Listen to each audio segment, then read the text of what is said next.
সকলোকে নমস্কাৰ জনাইছোঁ। যোৱাকালি ৰাতি সাহিত্য সভাৰ সন্মুখত এটা অঘটন ঘটি গ'ল। ইয়াতে এখন দোকান আছিলে, আমিষ নামৰ দোকানখনত বহুত বেয়াকৈ জুই লাগি গ'ল।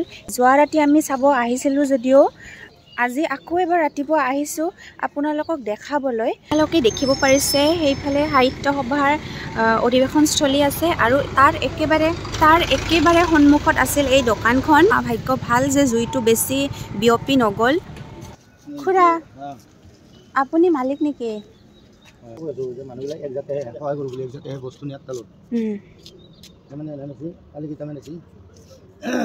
মুৰ্গী চুৰ্গী দৈল চোতাক লৈ গুচি গৈছে। এটা মানে ডাঙৰ চৰজী আছে চব লৈ গৈছে।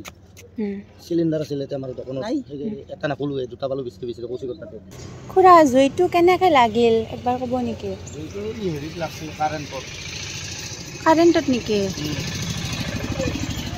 এইখন মাংস বিক্ৰী কৰা দোকান আছিলে, আমিষ নাম আছিলে দোকানখনৰ। এয়া দেখিব পাৰিছে সকলো পুৰি ছাই হৈ নাইকিয়া হৈ গৈছে। বহুত বেয়া লাগে, কিমান যে কষ্ট জড়িত হৈ থাকে এখন দোকান দিয়াৰ পিছত।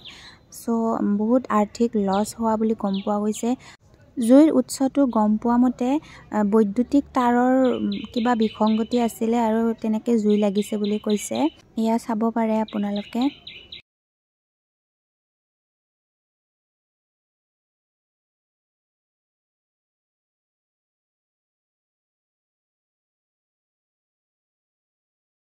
এই ভিডিঅ'টো বনোৱাৰ এটাই উদ্দেশ্য, যাতে সকলোৱে আৱেৰ হয়, সকলোৱে সাৱধান হয়, সকলোৱে কেয়াৰফুল হয় যে এনেকুৱা ঘৰত বৈদ্যুতিক তাৰৰ বিসংগতি থাকিলে সোনকালে যাতে ভাল কৰি লয় বা তাৰ ওচৰত জুইৰ একো ব্যৱস্থা যাতে নকৰে, আৱেৰ কৰাৰ কাৰণে এই ভিডিঅ'টো বনোৱা হৈছে।